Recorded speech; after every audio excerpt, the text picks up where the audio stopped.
Jessica saw you at the restaurant bar, planning a trip with another woman. Oh, I see. So what? Even when caught cheating, my husband Brian wouldn't drop his defiant attitude. In that moment, everything we had built over 17 years fell apart.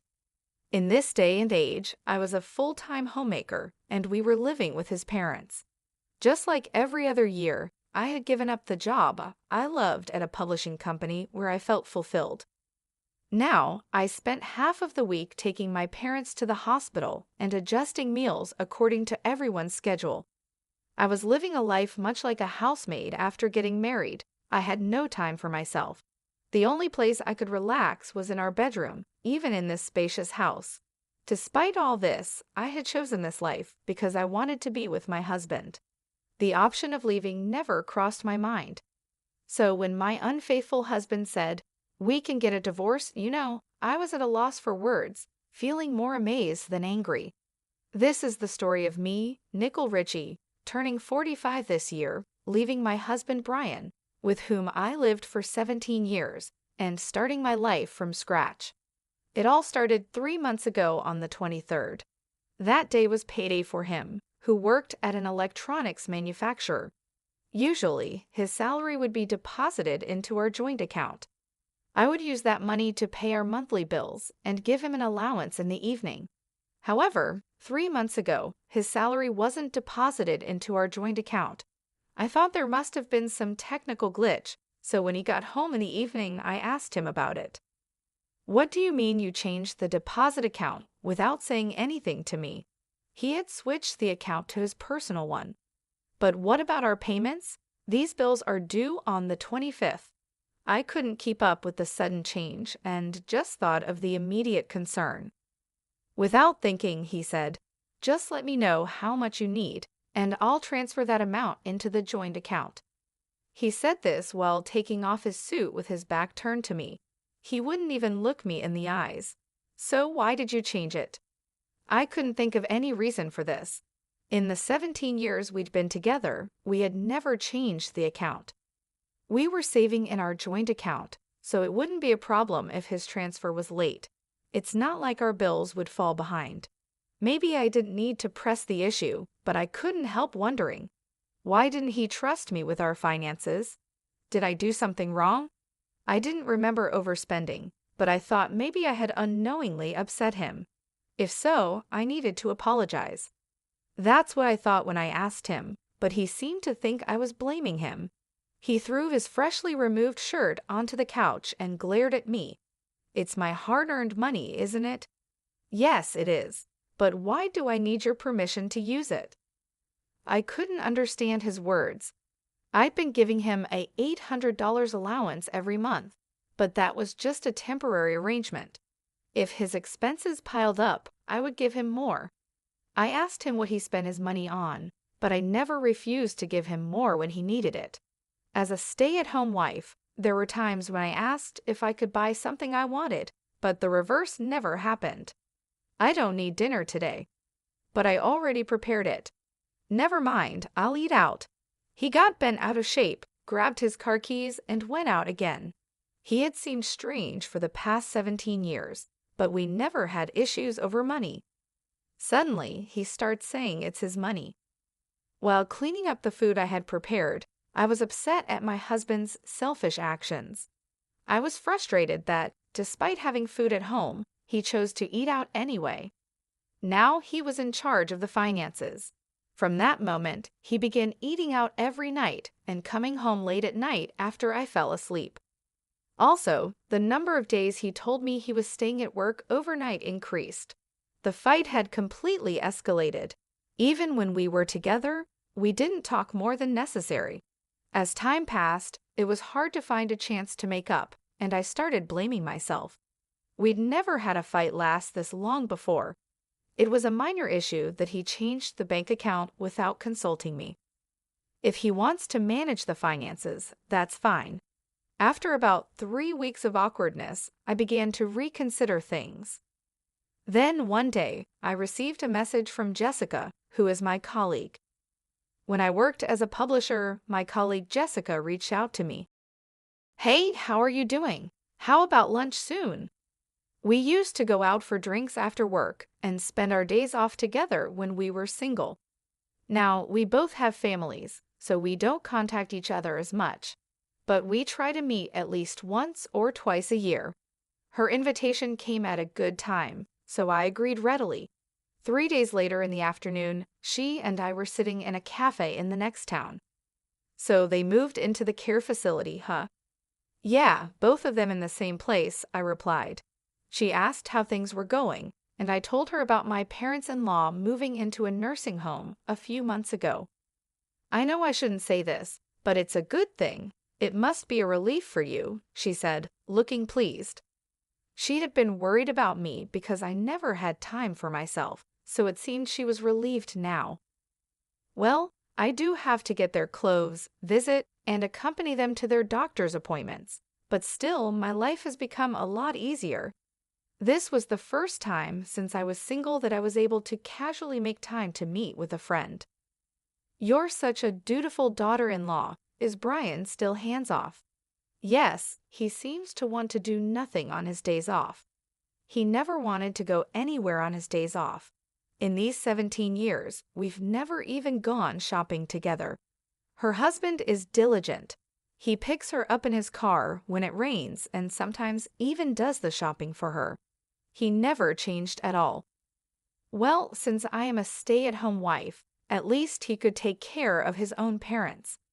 She has never thought highly of my husband. We both had jobs when we got married, but he never helped with the household chores. There were days when I was too tired to do housework. He found it unbelievable and suggested I become a stay-at-home wife. I didn't want to quit, but I resigned as he suggested and became a full-time homemaker. Soon, I was asked to live with his parents, and I ended up taking care of them. The reason I couldn't talk back to my husband was because of the significant difference in our incomes. He is 7 years older than me. By that time, he already held a position at his company, and his income was more than double mine. Can you earn as much as I do? If you can, I wouldn't mind quitting, he'd say, making me speechless. I discussed my true desires of not wanting to quit my job with her. I even cried on the phone, overwhelmed by having no time for myself. I understand if she holds a negative view of him because of my venting. After a while, the warm vegetable salad we ordered arrived. As she served it on smaller plates, she asked again, "So, how are things with him?" I thought for a while and nodded affirmatively. I'd actually come to discuss our big fight, but I didn't want him to be seen in a worse light. Jessica paused, holding the serving tongs and staring at me, who only managed to nod in response. Trying to keep my smile to not arouse suspicion, she stopped serving the salad midway. "I'm sorry, I asked it the wrong way. Nickel, things aren't going well with him, are they?" she said, as if she knew something. I was left flustered and unable to respond. She started talking about something that had happened a few days ago. That day, she was at a dining bar near her office for a work after party. When she went to use the restroom, she passed a man in the aisle who turned out to be my husband. He didn't seem to recognize her, so she decided against calling out to him. But noticing that he was in casual clothes made her wonder if he was with me. After leaving the restroom, she decided to take a look at where he was seated. She saw him having drinks with a woman who wasn't me. "Then I realized instantly he's cheating on you," she said. They were sitting close together, bodies touching as they drank. Was that really my husband? I couldn't believe it. That day, he hadn't come home due to working overtime, so there was no reason for him to be in casual clothes. Moreover, he seemed genuinely busy lately. Does he even have the time for cheating in his current state? Although we've been on bad terms recently, I can't imagine him resorting to cheating. I just don't see him as that kind of person. Sensing my thoughts, she sighed and added, "For the upcoming long weekend, he mentioned going to a place in Laguna Beach." He was showing information about the accommodations on his phone and mentioned something about a prime-grade steak dinner. You could probably find the hotel if you search from there. She started searching for the hotel on her phone. While at the cafe, I was still hoping that it was just her misunderstanding. However, as soon as I got home, I started looking through his clothes. I don't remember exactly how many clothes he has, so I wouldn't know what was missing. But I did notice that 3 or 4 of his favorite shirts were gone. Until last year, he would immediately wear them after washing, and they were always at the front of the drawer. Now they were nowhere to be found, even after searching every corner, the back of the closet, and the drawers of rarely used cabinets. Literally everywhere. The only thing that came to mind was him working overtime, and even on weekends, due to his busy schedule. I remembered the look on his face when he told me he had spent a night in the company's restroom because he missed the last train. As I stood in front of the closet, I heard the sound of an incoming email from my pocket. It was a message from Jessica. The email included the URL of a hotel in Laguna Beach. As I stood there in a daze, I slowly pressed the link, and a stay plan with a dinner, including prime-grade meat, was displayed. I felt dizzy, like I was having a bad dream. There was a part of me that still wanted to believe in him, but I couldn't find his favorite shirt. That was a huge blow. 3 days later, on the Saturday before a long weekend, he was unusually at home, working with the TV on. I placed a cup of coffee near his computer and casually asked, I haven't seen you wearing your favorite t-shirt this year. Even though he hadn't taken his eyes off the display, when I put down his drink, the sound of him typing on the keyboard suddenly stopped at my question.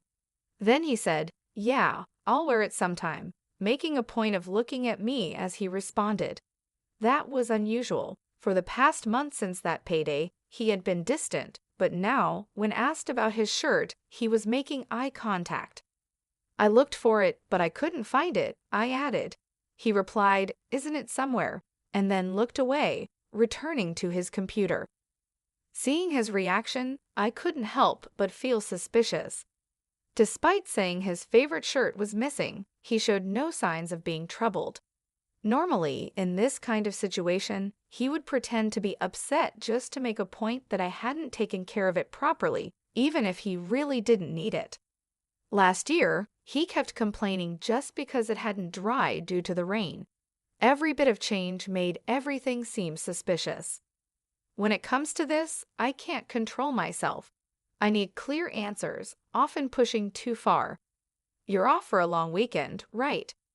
Even though we hadn't made up after our last fight, I couldn't help but ask something more intrusive.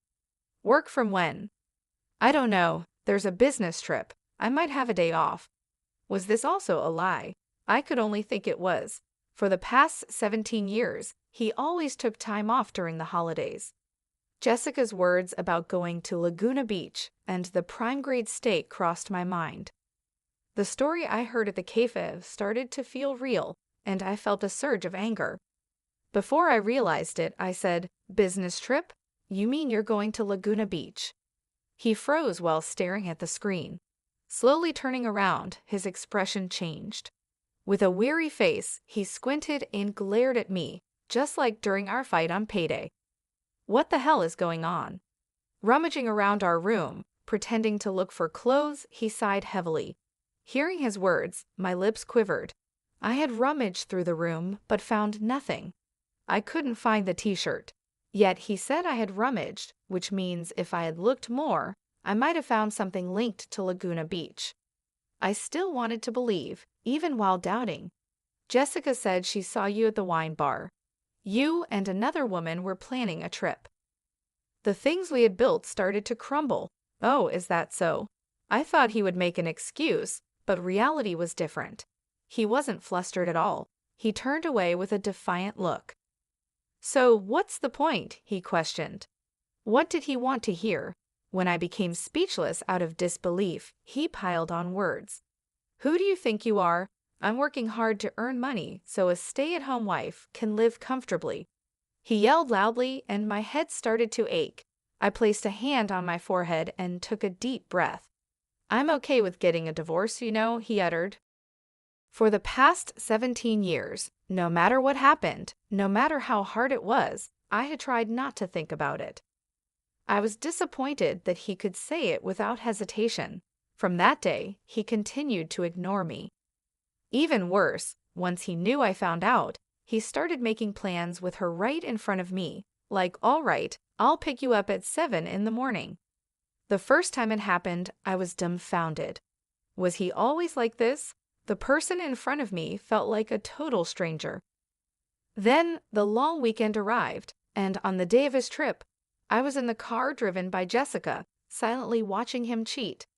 "Nicole, did you get a shot of him putting his arm around her waist just now?" "Yeah, I did."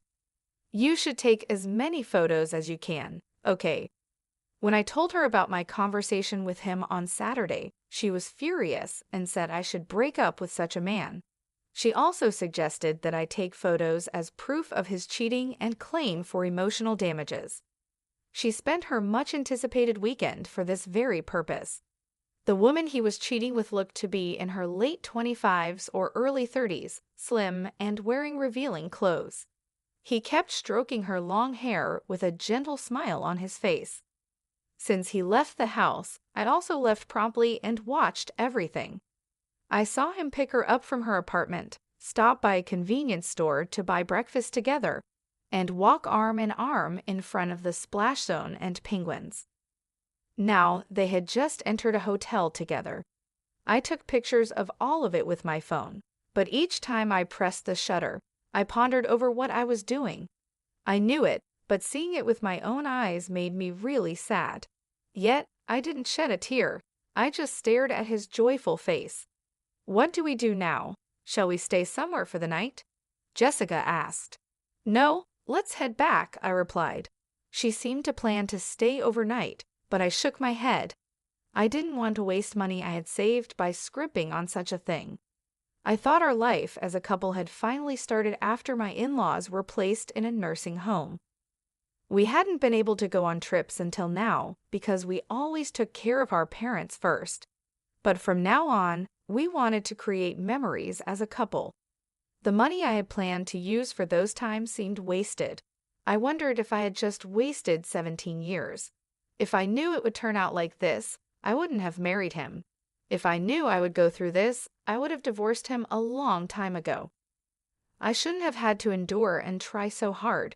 Seeing his smile today for the first time in a while made me want to redo those 17 years. Though I wanted to cry, I couldn't and just kept sighing. Jessica had been quietly listening, but suddenly started the car engine and checked the time. "What time is it now?" "After 4 o'clock, I replied. Then she called someone and smiled at me. "Hey, Nicole, let's move out right now." "Huh?" "Ah, hello. Sorry to bother you during the long weekend. I appreciate your help." I was taken aback by her sudden proposal. She was about to start something, and I shook my head at her while she was on the phone, but she ignored me and went on saying it's all good. From that moment, Jessica was very energetic. While driving, she called various places on her car's navigation system and gathered people to come to my house. About 5 hours later, we got home in the evening. In just 2 hours, all my belongings in the house were packed into cardboard boxes. It was literally unbelievable. "I didn't want to talk about work since you didn't want to quit, Nicole, but I've transferred from a fashion magazine and now am the editor-in-chief of a local magazine." In the car, she made various calls to the moving company, a real estate agency, and also to a lawyer who knows Brian. She had expertly adjusted the schedule so that the service people's visiting times did not clash. I moved according to her instructions. Minute by minute, I packed only my valuables into a box, and the rest were done by the movers. The real estate agent introduced me to a house that could be moved into within a few days. For the time being, my belongings were sent to her house, and I ended up staying with her for a few days. After the truck packed with my things left, a lawyer visited me. They gave me advice about things like claiming alimony after divorce, guiding me towards a method that would be the least burdensome. I was amazed at how much could be done in just a few hours.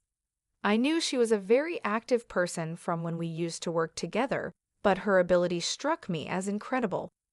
However, Looking around the room that was now half empty, anxiety slowly began to creep in. He's definitely going to be mad. The cost of moving was surprisingly low. The studio apartment was affordable, and even the consultation with the lawyer was free. Yet, it was still costing money. I made these moves without telling him, so I'm sure he'll be furious when he gets back from his trip. As I felt our relationship falling apart, I became depressed. Jessica slapped my back and said, "Hey, being a homemaker is a respectable job too. The money you've saved from being frugal is also yours. Plus, it's his fault. He said he'd transfer the necessary money, right? So let's have him pay even for the cost of living on your own." After being strongly persuaded by her, I took one last look around the house. I remembered how hard it was to rearrange things in the early days. Now I realized I had put my toner on the bathroom vanity without hesitation, and the shoe rack was filled with my shoes. I had always seen myself as a maid, but maybe I had actually become part of the family. Imprinting the image of the home I had lived in for 17 years in my mind, I nodded vigorously at her. Then, on the last day of the long weekend, I left the house I had shared with him. I was still staying at Jessica's place when he called. I picked up with a trembling hand. "Where are you?" he asked with a grumpy voice. Without answering his question, I said the words Jessica and I had decided on beforehand. "You said you were okay with a divorce, right? And that you would transfer the necessary money. I am divorcing you. Please provide for the cost of me living alone." "What? Stop talking nonsense and come back." He seemed to think this was just a runaway. I cut off his voice and spoke my final words. "Please have your new partner take care of your parents from now on. Thank you for 17 years. While he was still talking, I hung up. He called back several times, but I didn't pick up. I felt guilty about ending things unilaterally like this, but looking back, I had always accepted his one-sided demands ever since we got married. So I tried to think it was fine, at least in this last moment. The following year was a whirlwind. I negotiated with him through a lawyer, and finally got a divorce with alimony and living expenses assured. I had no peace of mind until I found a job, but I've been working as an office clerk at a local factory and slowly buying what I need with my monthly salary. "Nicole, can you make the deadline this month?" "Yeah, I'll make it, but I think I'm going to barely make it by the deadline. I don't have time to chat on the phone." All right, I'll go now. You have your piece this month too." 5 months ago, Jessica, who manages our local magazine, added a new section about saving money. As a frugal person, I've been given the chance to write a couple of pages there every month. I had given up my dream to work in a publishing company, so her arrangements mean a lot to me now. I'm a writer, and I have 17 years of experience in budgeting as a homemaker, which I want to share wholeheartedly. I was able to make a fresh start, but then an unexpected call came in. "It's good to hear your voice sounding well." "Mother-in-law?" My mother-in-law called me from her nursing home. I had said my goodbyes to her before my divorce, but I hadn't contacted her since then, so I was surprised she called. After talking about my father-in-law's advanced dementia, she updated me on my ex-husband's situation. "What? He broke up?" "Yes, that's the case. He's foolish, isn't he? He was dumped before the divorce was finalized." "I see. Seems like his relationship with that woman has already ended." "Well, that's expected, isn't it? Any young girl would run if she had to deal with taking care of seniors." "So who is at the home now?" "Brian. He ended up leaving his big corporate job, but he's trying with his complaints. He's such a fool. He was able to work because of his wife supporting him behind. He still doesn't talk about his own infidelity. Nicole, breaking up with him was the right thing to do." My ex-husband hasn't changed, but it seems like he's struggling a bit. I found myself a bit relieved by hearing that. My usually stern mother-in-law chuckled and said, "Nicole, thank you. I was planning to ask you to try again with him when I called, but your voice sounds so lively, so I decided not to ask." In the roughly 17 years we lived together, I never had such a long conversation with my mother-in-law. Our relationship wasn't bad, but it wasn't good either. I listened to her voice, assuming this would be the last time I'd hear from her, and I savored every word. "It turned out for the best," she said sadly, and my tears welled up. "It's been a year since my divorce. Everything has been going well, and I've managed to make a fresh start. However, I've always felt a lingering sense of regret. It's because I felt like I had wasted 17 years of my life. But then, with this phone call, my mother-in-law said thank you, and that she had planned to ask me to try again with her son. There's no chance of getting back together with my ex-husband, but hearing that from his mother made me genuinely happy. It felt like a validation of what I had done for those 17 years. I will never forget this phone call from her. Those 17 years were not wasted